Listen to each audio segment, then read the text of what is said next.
Day trading. Discover the secrets of stocks, Forex, and commodity exchanges for day trading for profit. Written by Jordan Parker. Narrated by Joseph Holbrook. Introduction. Success as a day trader will come to only 10% of those trying. It's important to understand why most day traders are struggling to prevent such mistakes. The day traders who lose money on the market are losing due to a failure to either select the right products, manage risk, or follow the rules of a known strategy. In this book, I'm going to teach you trading strategies that I use to benefit from the business myself. We will first build your foundation for success as a trader by discussing the two most important skills you can possess before diving into the trading strategies. I like to think a day trader is two things: a price tracker and a risk manager. I'm going to explain how to and consistently uncertainty and how to handle the risk so that you can make money and be correct about 50% of the time. Through putting the odds of success in your favor, we turn the tables. By picking up this book, you are showing your commitment to improving your company. This alone sets you apart from most inexperienced merchants. The act of day trading is simply buying stocks with the intention of selling such shares within minutes or hours for a fee. To benefit in such a short window of time, we trade company shares that have just published breaking news, made a big earnings report, or have any sort of fundamental trigger that results in above-average retail and consumer value.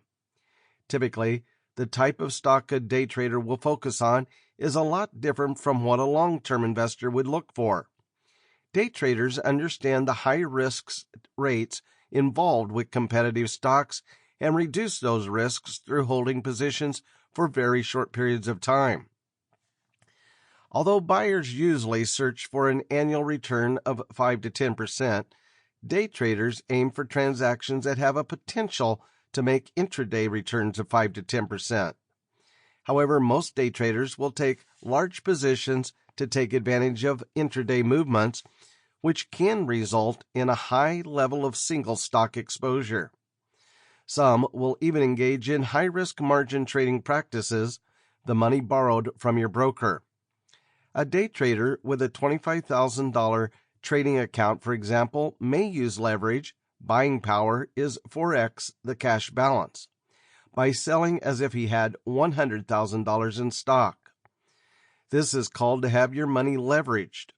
If the trader will generate 5% average returns on the $100,000 purchasing power by actively dealing on margin, the trader can raise the original $25,000 equity at a pace of 20% per day.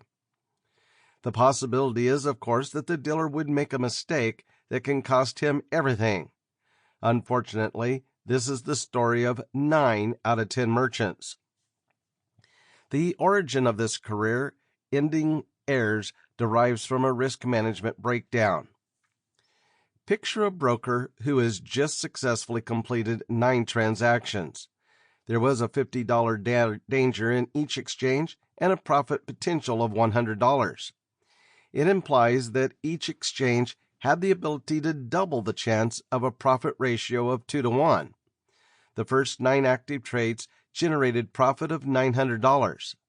On the 10th sell, when the stock is down $50, the untrained dealer buys more securities at a lower price instead of taking the loss to minimize his cost base. Once he's down $100, he keeps holding and is unsure of holding or selling. The dealer takes the risk each year when he's down $1,000. This is a trader who has a success rate of 90%, but who is still losing a trader because he has not managed his risk. We will discuss in detail how to classify stocks and prospects for good trade, but we will concentrate first on improving the knowledge of risk management. Traders who do not use risk management strategies are expected to be among the 90% of retail traders who lose money in the market. Buying long or selling short. You may not be familiar with the concept of selling short if Sample complete. Ready to continue?